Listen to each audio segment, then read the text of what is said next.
Die Reise, Thomas ist übelst gut weggekommen hier auch. Der Björn ist gut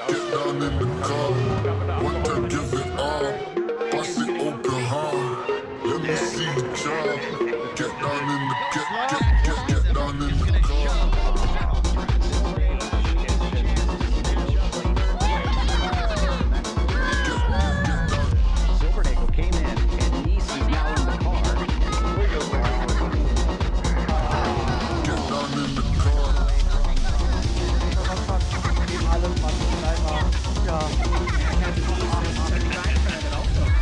Welcome to BTR TV. Madness on track.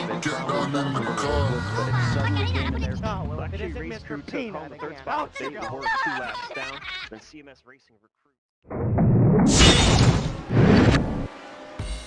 Hallo liebe Simracing und Motorsport-Fans und ein ganz besonders herzliches Willkommen.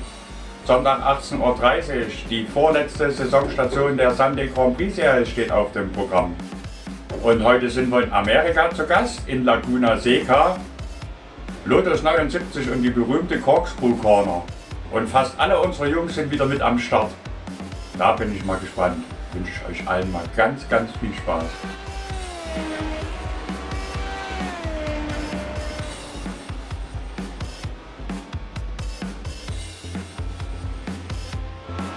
One split. No. 38. No. Fuck. Oh dear. It didn't split. Correct.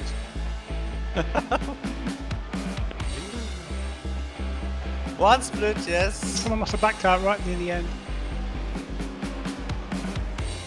Once you register, you shouldn't be able to back out. You should like.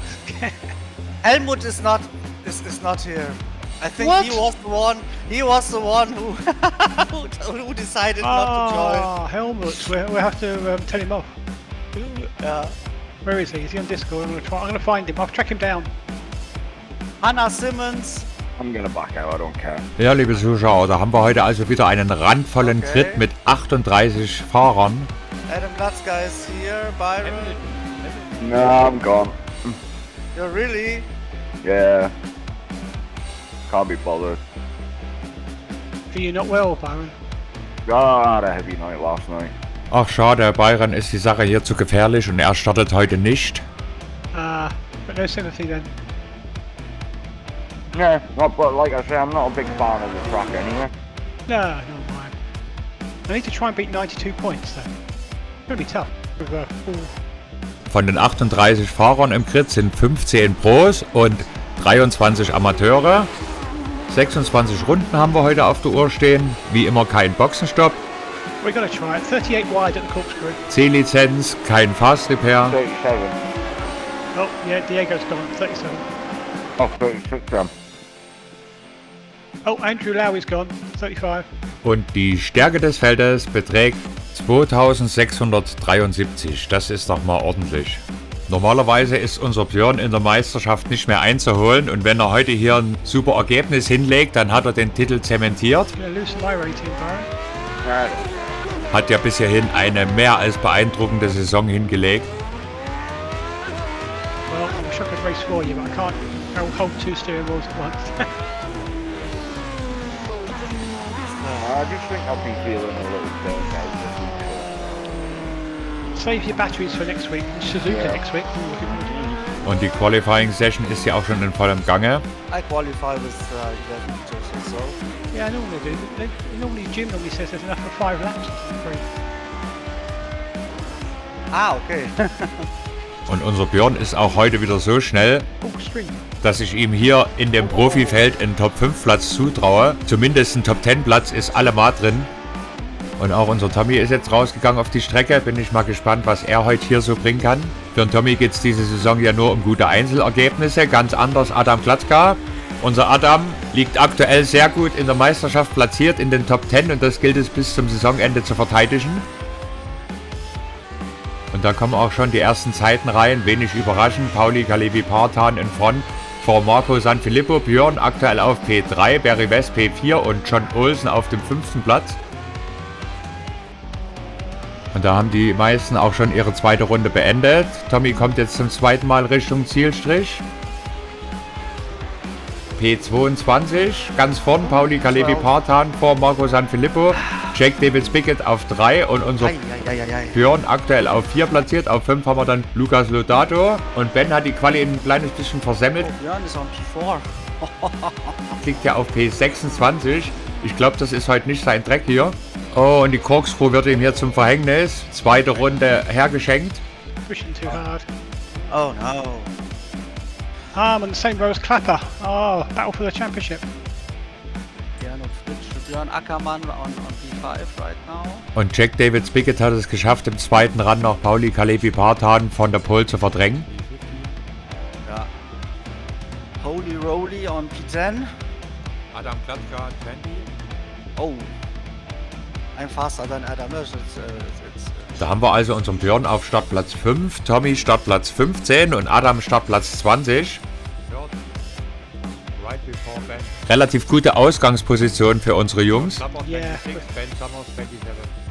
Yeah, we're really close in the Division 3 championship. Oh, well, sorry, for third place in the championship. Who you want me to take out? Everyone?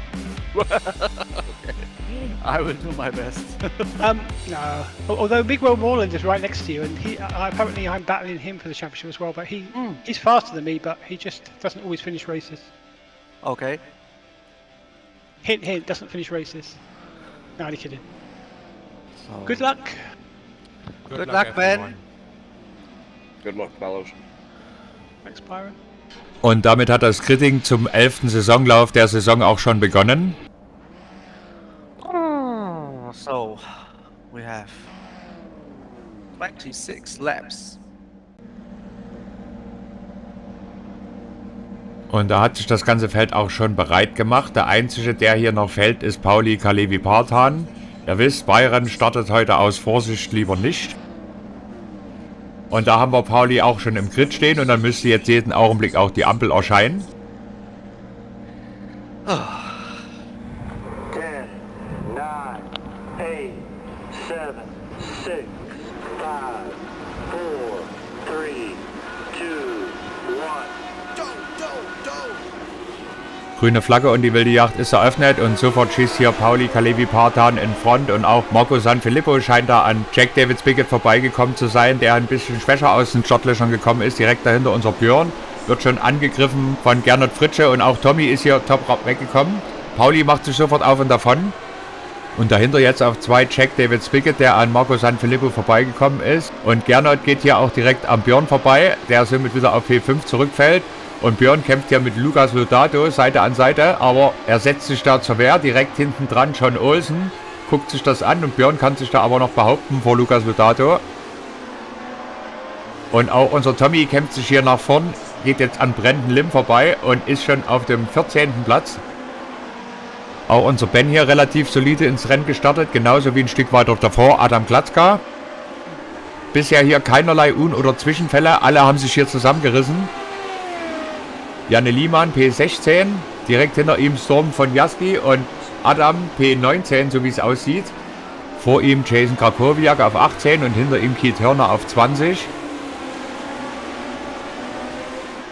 Pauli biegt jetzt hier in die letzte Kurve ein und geht als erster in die zweite Runde. Er hat jetzt schon 0,7 Sekunden Vorsprung vor Jack David Spiggott. Auch unser Björn hier ein absoluter Top-Start in das Rennen. P5 hinter Gernot Fritsche, konnte sich von Lucas Lodato schon ein Stück absetzen. John Olsen P7, Rolly Wallbank P8, Barry West P9, Jean-François Boscos P10, P11 haben wir Chris Roberts, P12 Miguel Moreland, auf P13 Hamilton Ruiz und auf dem 14. Platz unser Tommy, gefolgt von Brandon Lim. Und wir hatten den ersten Zwischenfall zu vermelden, da schalten wir direkt mal hin. First lap, last corner, Matthew Mercier and Christophe Demey goes wide. No problem for Christoph, but for Matthew. Okay. Oh, this one is heavy.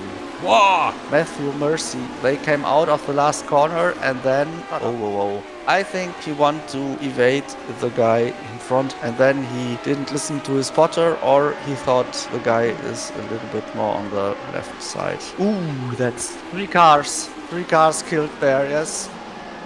Da haben wir also schon die ersten Ausfälle zu verzeichnen. Miguel Moreland ist da auch an Hamilton Ruiz vorbeigegangen. Und Pauli hat schon fast 1,5 Sekunden Vorsprung auf Jack David Spiggott. Der wiederum 0,8 Sekunden auf Marco Sanfilippo, der verfolgt wird von Gernot Fritzsche. Und auch unser Björn kann sich da im Windschatten vom Gernot halten.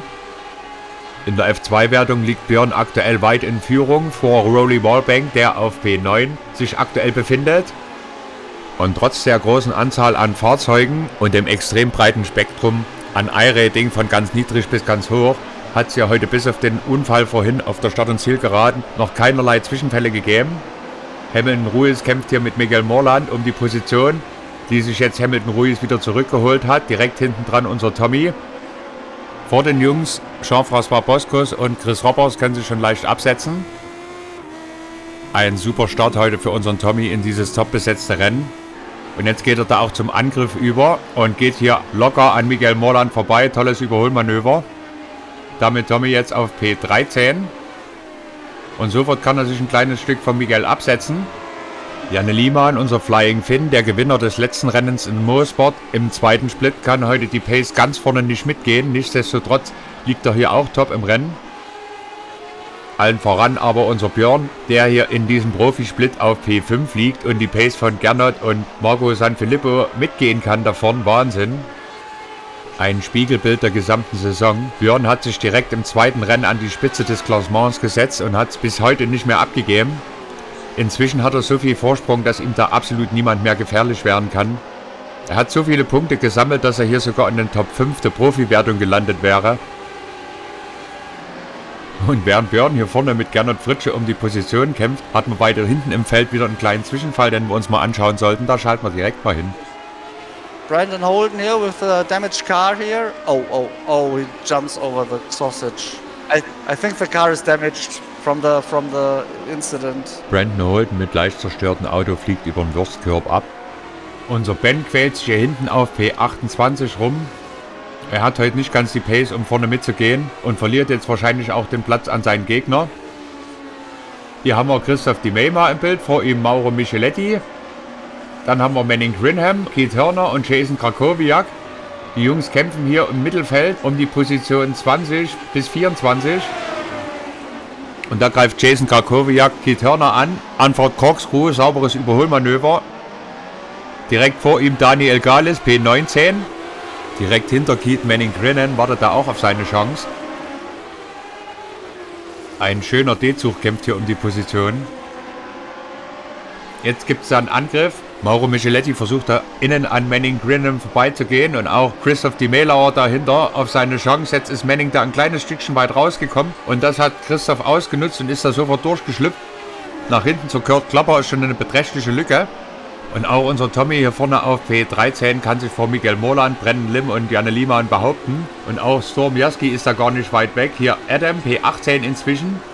Daniel Gales und Jason Krakowiak können sich schon leicht von Keith Hörner absetzen. Dahinter Christoph Di Meima und Mauro Micheletti kämpfen weiterhin um die Position. Manning Grinham ganz dicht hinten dran und dann mit einem kleinen Abstand auf P25 unser Kurt Klapper. Wir befinden uns in Runde 5 und bisher das Rennen sehr, sehr sauber. Die Jungs reißen sich hier alle zusammen, bis auf den kleinen Zwischenfall am Anfang des Rennens. Hier vorne an der Spitze sind die Positionen bezogen. Pauli Kalevi-Partan legt hier eine schnelle Runde nach der anderen hin und drückt mal wieder dem Rennen seinen Stempel auf. Direkt hinter ihm Jack David Spiggott, frisch gekrönter F1-Champion mit dem ähnlichen Vorsprung wie unser Björn. Der wiederum auch einen Vorsprung von fast 2 Sekunden auf Marco Sanfilippo. In jedem Rennen, in dem Pauli antritt, fährt er dem Feld auf und davon. Hier haben wir Marco mal im Bild, P3 aktuell. Dahinter Gernot Fritzsche und unser Björn kann sich immer noch in den Top 5 behaupten. Mit einem kleinen Sicherheitsabstand zum Gernot. Dann haben wir Lukas Lodato auf P6 und dahinter dann eine etwas größere Lücke zu John Olsen. Tommy auf P13 kann sich langsam von Brendan Lim und Miguel Morland freifahren. Oh, und da geht einer weit. Jason Krakowiak macht dann einen kleinen Ausflug durchs Kies. Nichts passiert, nur die Gegner sind alle durchgegangen. Damit jetzt Keith Hörner auf 20, Christoph Di Meima auf 21, Mauro Micheletti 22, Manning Grinham 23 und Jason Krakowiak ist bis auf Platz 24 durchgereicht worden.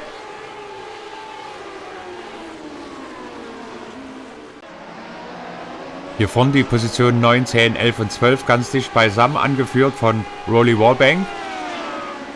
Und hier Mauro Micheletti macht da weiter Druck auf Christoph Di May. Unser Adam hat jetzt die Lücke nach vorn zu Storm Jaski zugefahren. Unser Adam hier auf P18 liegt auch auf einer mehr als soliden Position. Hat hier eine richtig, richtig gute Saison gezeigt. Obwohl er einige Rennen auslassen musste, berufsbedingt, liegt er solide in den Top 10. Und ich denke mal, er wird auch heute wieder eine Menge Punkte einfahren, wenn er das bis zum Ende durchhält. Adam hat sich so langsam eingekuft und holt hier Zehntel für Zehntel nach vorn auf. Da sehen wir, dass Tommy hier auf P12 geführt wird und Rowley hier durch die Corkscrew rodelt. Da müssen wir gleich mal schauen, was da passiert ist. So here, Rowley, holy Rowley, what's happened here? Oh, ay. Verbremst. He hits the curbs and then into the wall. Oh, ja. Auf den Curb. On Curb. Lost his car in the bremse zone. Und wir hatten noch einen Zwischenfall weiter hinten, den wir uns mal anschauen sollten. Während hier jetzt auch Brandon Lim abfliegt, der hatte vor uns auch noch einen kleinen Zwischenfall, den wir gleich nochmal nachreichen müssen. Jetzt scheinen sich hier die Zwischenfälle etwas zu häufen. Da haben wir einige Fahrer ihre Reifen etwas überfahren. Christoph Di May, too fast in the corner and he make a trip through the gravel. Ja. Christoph Di May zu schnell in die Kurve und er macht einen kleinen Ausflug durchs Kies. Nichts weiter passiert und weiter. Und hier im Anschluss gleich nochmal den Zwischenfall mit Brandon Lim. Brandon Lim lost his car in the corner. 360. He can go on, but a few corners later, the same. Brandon Lin. Oh, last corner. It's In this, huh? yeah, was 14 is John Olsen. He lost a lot of places, but nothing happened. He can go on. Und Brandon ist da weit zurückgefallen, bis auf P28, glaube ich. Unser Tommy konnte sich inzwischen von Miguel Morland richtig freifahren und hat inzwischen einen Vorsprung von fast 2 Sekunden. Direkt vorm Tommy Hamilton Ruiz, den wir hier im Bild haben, und Chris Roberts, die sind da auch noch in Reichweite. Und kurz hinterm Tommy hat man den nächsten Zwischenfall, den wir uns unbedingt mal anschauen sollten. Da schalten wir direkt hin. Storm von Jaski, what a name. Storm von Jaski. Oh, maybe he is, wie sagt man adelig auf Englisch? He's a Royal. Also Royal, ja, von. He's a Stormy Royal. Nur ein kleiner Ausflug durchs Kies, aber Storm verliert einen Haufen Plätze und fällt weit zurück. Unser Ben heute, ein mehr als gebrauchtes Rennen, quält sich hier durch auf P29.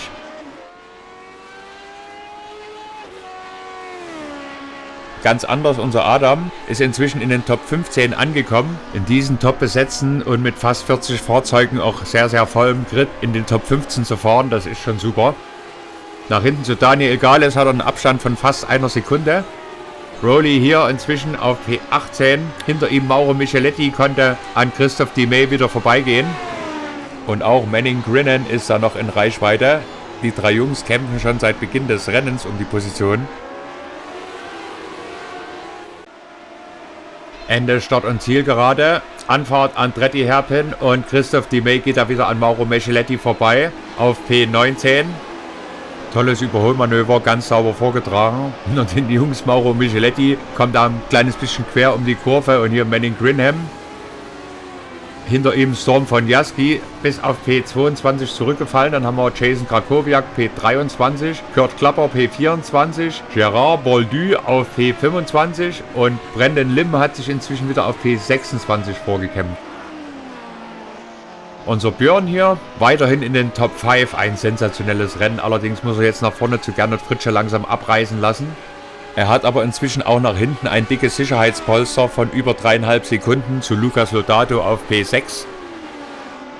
Miguel Morland, P13, muss nach vorne zum Tommy immer mehr abreißen lassen. Tommy heute ein super Rennen bis hierher, P12 in diesem Topsplit, absolute Sahne. Und Hamilton Ruiz vor ihm ist immer noch in Reichweite. Der fährt auch ähnliche Rundenzeiten wie unser Tommy. Nur Chris Roberts auf P10 ist dann eine halbe Sekunde schneller wie die Jungs und macht sich langsam auf und davon. Tommy liegt hier aktuell im Rennen in der F2-Wertung hinter Björn Ackermann auf P2. Wow. Und ein Stück weiter hinten im Feld hat man den nächsten Zwischenfall, den wir uns unbedingt mal anschauen sollten. Da schalten wir direkt mal hin. Christoph Di May. Okay. Oh, that looks like a downshift issue. Hui. Christoph loses his car. Christoph verliert sein Fahrzeug, aber nichts weiter passiert, nur ein Haufen Plätze verloren und weiter geht's. Vor dir, Tommy, der ist langsamer.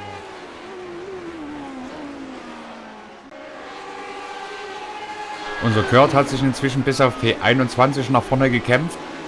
Direkt hinter ihm ein kleiner D-Zug, Storm von Jaski, wird verfolgt von Daniel Gales und Brandon Lim. Die Plätze 22, 23 und 24. Sehr, sehr schade, dass wir unseren Bayern heute nicht am Start haben. Und auch unseren Helmut hätte ich gerne heute hier gesehen. Helmut allerdings ist gerade dabei, zu Hause technisch umzubauen. Das erfordert ein bisschen Zeit, das alles zu kalibrieren. Und auch unser Wolfram ist heute leider nicht am Start, da er arbeiten muss.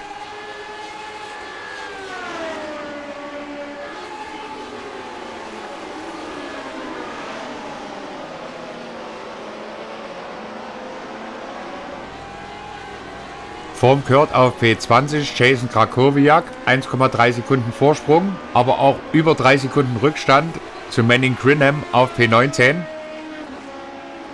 Wir haben jetzt ungefähr Halbzeit. Die Jungs sind in der 13. von 26 Runden und bisher alles sehr, sehr sauber abgelaufen. Nur ein paar kleine Ausrutscher. Hier wird jetzt gefightet. Hier gibt es die nächsten Kämpfe. Keith Hörner gegen Mauro Micheletti vor den Jungs. Rolly Wallbank hat sich da wieder ein paar Positionen nach vorn gekämpft. Keith kann sich da gegen Mauro durchsetzen und direkt hinter den Jungs lauert ja auch noch Manning Grinham. Und nachdem Rolly an der Gruppe hier vorbeigegangen ist, kann er sich sofort von den Jungs absetzen.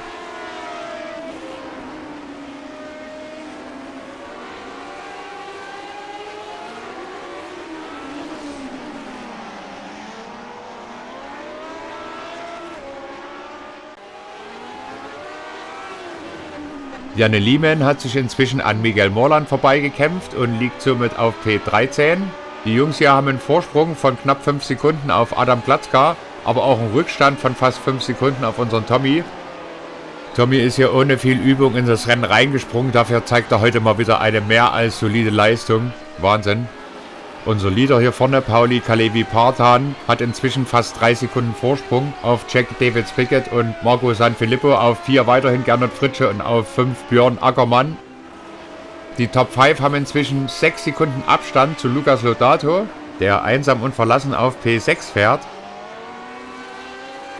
Unser Ben liegt inzwischen auf dem 29. Platz, ist da auch schon überrundet und fährt 1,19er Zeiten. Oh no, Ben. Das ist heute wahrlich nicht Bens Rennen. Nichtsdestotrotz hat er bisher eine wahnsinns tolle Saison gezeigt. Just a little slide.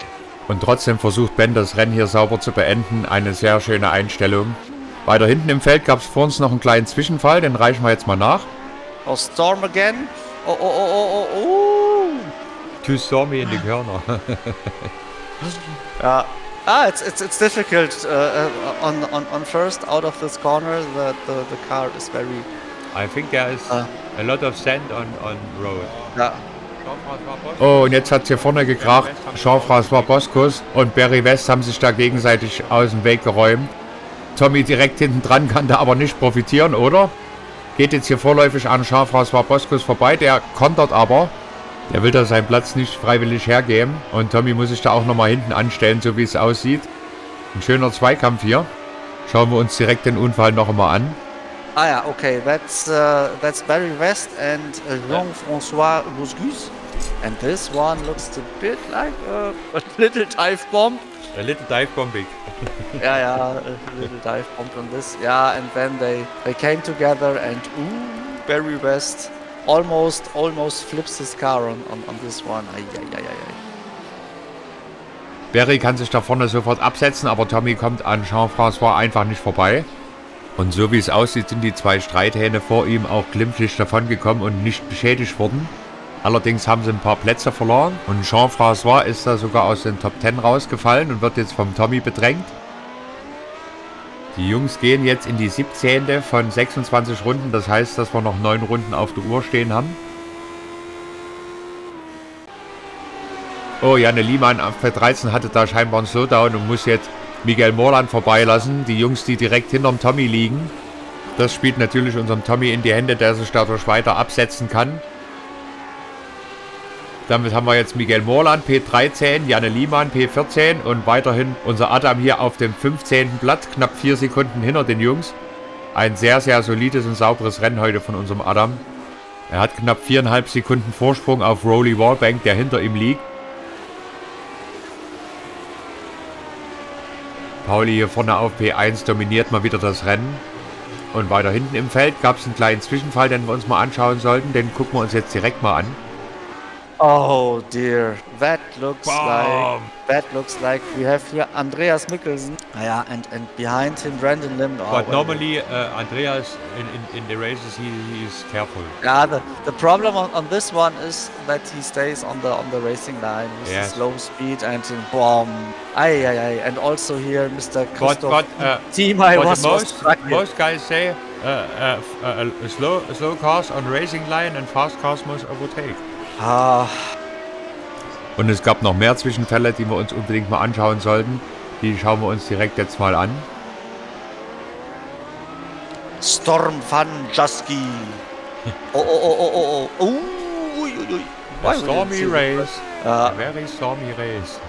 And then he plops away, but no disqualification. Und der nächste, der hier einen kleinen Ausflug durchs Kies macht, Don Runkle Jr., unser Skeletor.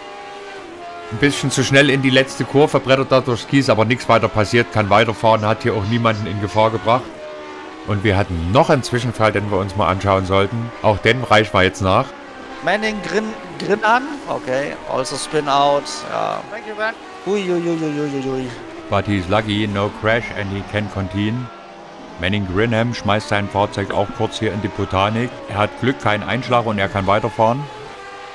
Ja, jetzt werden sich bei vielen hier auch die Reifen bemerkbar machen. Ein sehr dreckiger Asphalt hier, man sieht es ja auch optisch. Da werden die Reifen stark beansprucht. Und hier wilder Überrundungsverkehr, die Jungs kämpfen hier. Marco Sanfilippo hat seinen Rückstand zu Jack David Spicket zugefahren. Die Jungs kämpfen hier um Position 2. Und auch Gernot Fritsche hat sich da rangefahren wieder an die Jungs. Jetzt gibt es hier einen Dreikampf um die zweite Position. Und weiter hinten im Feld gab es den nächsten kleinen Zwischenfall, den wir uns anschauen sollten. Ich glaube, Adam hatte da einen kleinen Zwischenfall. Schalten wir direkt hin. Adam Glatzka hier. Oh, was macht er? Aber that was a really... Little dancing. And A really Roly nice came from behind, I think. 360 par excellence. Yeah. Nice one. Hit nothing. It's all okay. Und auch unser Kurt hat jetzt hier ein bisschen mit den Reifen zu kämpfen, wie man sieht, ist jetzt hinter Julian Jones zurückgefallen auf P25, hat er in der letzten Runde so einige Plätze verloren. Unser Björn weiterhin auf P5, hat inzwischen den Anschluss nach vorn verloren, hat aber auch nach hinten ein gutes Sicherheitspolster zu Lucas Lodato, den wir hier mal im Bild haben. Chris Roberts hat heute auch ein sehr, sehr solides Rennen und konnte sich bis auf P9 nach vorne kämpfen. Vor ihm Hamilton Ruiz, P8 und P7 John Olsen. Und hier kämpfen Jean-François Boscos und Barry West schon wieder miteinander. Das gibt natürlich wieder Diskussionen. Tommy, der direkt hinterm Barry liegt, kann allerdings nicht davon profitieren. Er kann die Pace von den Jungs da vorne nicht ganz mitgehen. Nichtsdestotrotz sind hier P12 in der Gesamtwertung und P2 in der F2-Wertung ein absolut sensationelles Ergebnis, wenn er das so ins Ziel bringt. Janne Liemann auf P13, hinter ihm liegt er schon 7,5 Sekunden weit weg. Wir haben Janne hier mal im Bild, fährt heute auch ein sehr, sehr solides Rennen. Konnte sich von Miguel Morland inzwischen um 3,5 Sekunden absetzen. Miguel bekommt inzwischen Besuch von hinten von Roly Wallbank, der nach seinem Ausritt am Anfang des Rennens wieder aufholen muss. Und hinterm Roly unser Adam. Nach seiner sensationellen Bergauf-Pirouette ist er hinterm Roly zurückgefallen, aber ich denke mal, Roly hätte ihn so oder so geholt.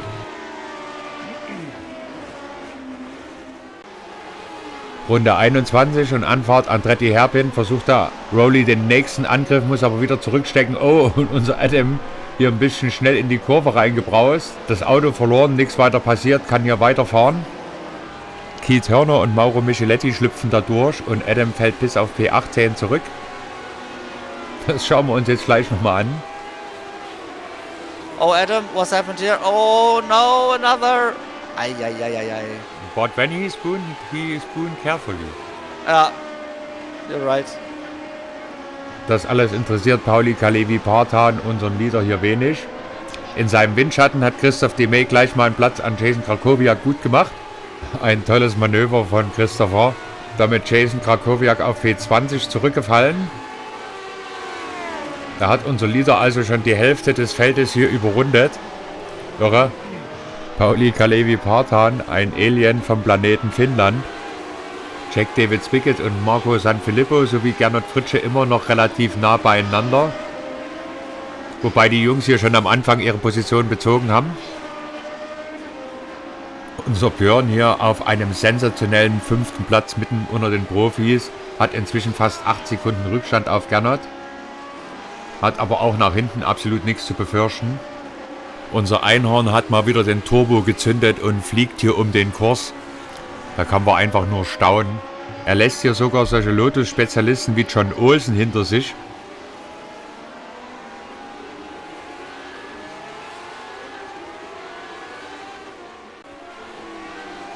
Rolli und Miguel kämpfen hier weiterhin um P14 und Don Runkle biegt hier erstmal in die Box ab. Allerdings scheint sein Fahrzeug hier völlig intakt und ich habe auch bisher keinerlei Unfälle vermeldet bekommen. Unser Skeletor wurde vielleicht nach Grayskull gerufen, man weiß es nicht. Unser herzerfrischendes Duell zwischen Miguel Morland und Rolly Wallbank geht hier in die nächste Runde. Die zwei Briten kämpfen hier um P14. Und nicht weit hinter den Jungs kommt Pauli Kalevi-Partanen schon an, um sie zu überrunden. Unser Adam mitten im Überrundungsverkehr macht da Platz und wieder schlüpft Christoph Demey durch und macht den Platz gut. Der hängt sich da immer in den Windschatten der schnellen Jungs und kann hier Position für Position wieder gut machen.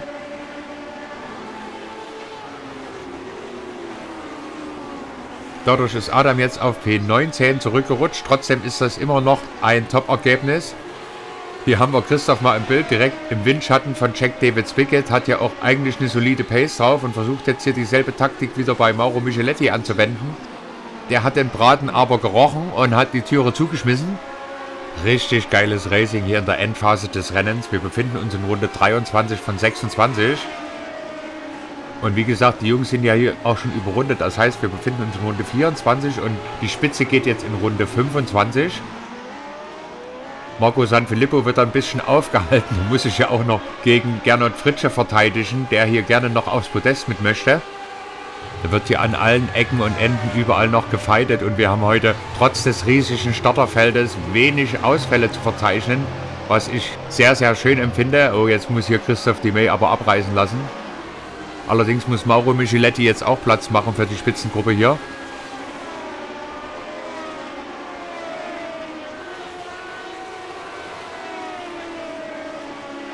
Und da fährt Mauro auch an die Seite und sofort ist Christoph Demey da zur Stelle. Allerdings covert Mauro schön die Innenspur und kann da auch nochmal vorn bleiben.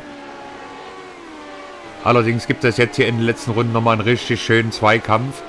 Und der nächste, der hier einen Ausritt macht. Die Reifen fangen an. Rolly Wallbank musste da durchs Kies, aber so wie es aussieht, ist da nichts passiert. Die Reifen sind nur dreckig und von hinten kommen die Jungs angebraust.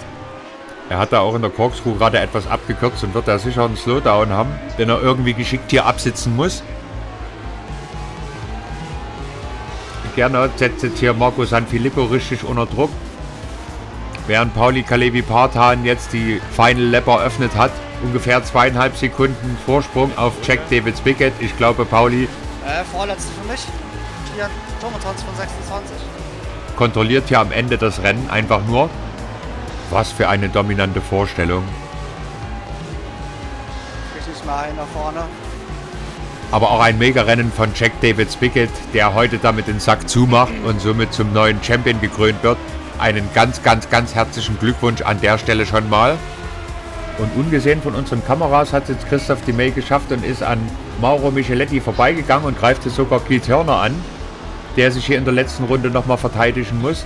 Während Pauli jetzt hier die letzten paar Meter genießt. Das letzte Mal Corkscrew runter. Jetzt habe ich White Flag, letzte Runde. Und da ist Christoph Demey auch an Keith Hörner vorbeigegangen, verbremst sich hier, rodelt hier weit. Danke Sebastian für das Lob. Und da geht der nächste Fliegen da hinten, das war glaube ich Mauro Micheletti, oha. Kommst gleich mal in Discord? Letzte Runde und die Autos fliegen, während Pauli hier auf die Zielgerade einbiegt. Einen ganz herzlichen Glückwunsch Pauli Kalevi Partan und Jack David Spickett. Dahinter Marco Sanfilippo und Gernot Fritsche und da Gratulation. Rolly Wallbank rückwärts auf dem Weg zur Zielgeraden. Rudi versucht da rückwärts über die Ziellinien zu fahren. Ja, was? Sensationell. Right behind, right in front. Rolly hatte da in der letzten Kurve einen kleinen Dreher und bringt das Rennen hier auf P20 rückwärts über die Ziellinie. Absolut top gemacht. Was für eine wilde Schlacht heute. Unser Tommy bringt das Rennen hier auf P12 Richtung Ziellinie. Und Pauli feiert hier schon gemeinsam mit Björn. Ein ganz, ganz herzlichen Glückwunsch geht an unseren Björn, der damit den Titel im Sack hat. Oh, F2 Champion Season 3 2024. wo denn? In dominanter und überlegener Form erkämpft. Da kann man einfach nur den Hut davor ziehen.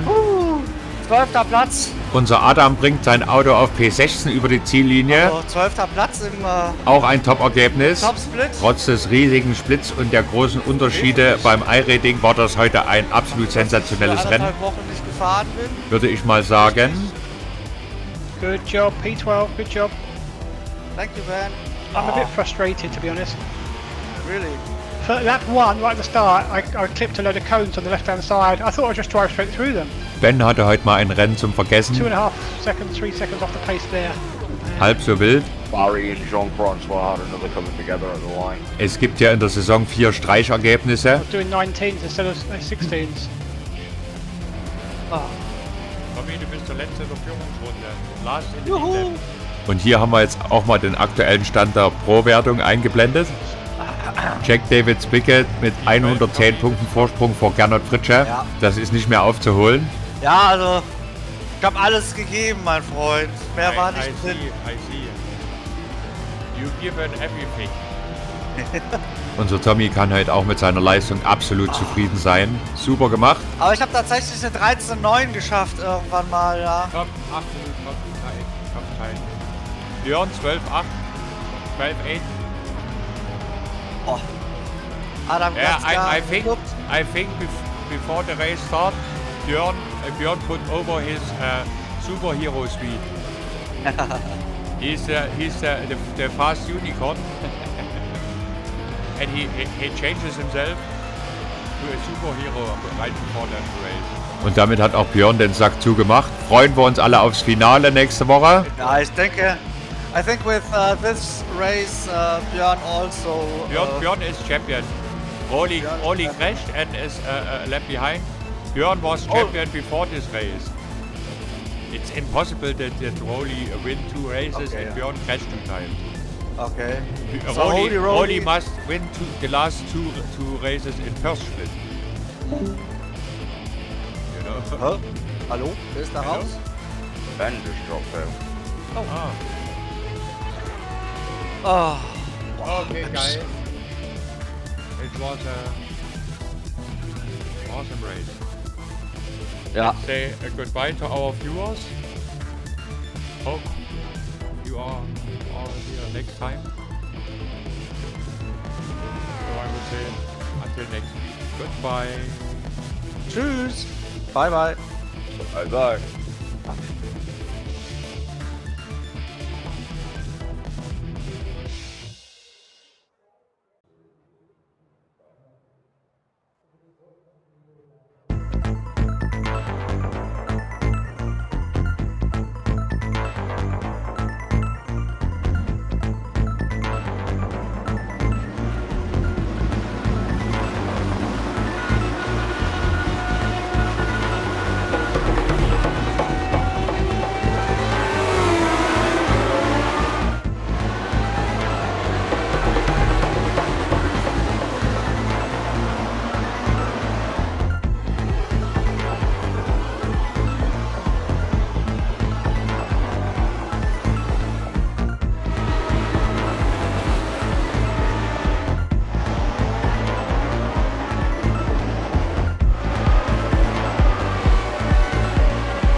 Ja, liebe Zuschauer, unser Björn hat diese Saison den Turbo gezündet. Einen ganz, ganz herzlichen Glückwunsch nochmal zu dieser absolut beeindruckenden Leistung und zum Titel. Du hast dir absolut verdient. Aber auch Tommy hat heute mal ein super Rennen gezeigt. Ja, für unseren Ben lief es heute nicht so gut, nichtsdestotrotz. Bis hierher eine Top-Saison. Freuen wir uns auf das Finale, würde ich mal sagen. Lasst es euch alle gut gehen, bleibt gesund und vor allen Dingen uns treu. Macht's gut.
Rennfahren verfälscht auf die Dauer die Perspektive der Wirklichkeit. Und so entsteht im Bewusstsein allmählich eine Welt des Irrealen.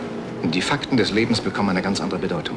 Gefühl, Vernunft, alle menschlichen Probleme nehmen dann andere Dimensionen an, so wie es bei Rauschgiftsüchtigen der Fall ist. Von diesem Moment an hat das Leben nur noch den einen Sinn, Rennen zu fahren. Auch wenn man weiß, dass man früher oder später sterben muss. Weil dann ein Widerstand nicht mehr möglich ist. Gegen diesen masochistischen Drang der Selbstzerstörung.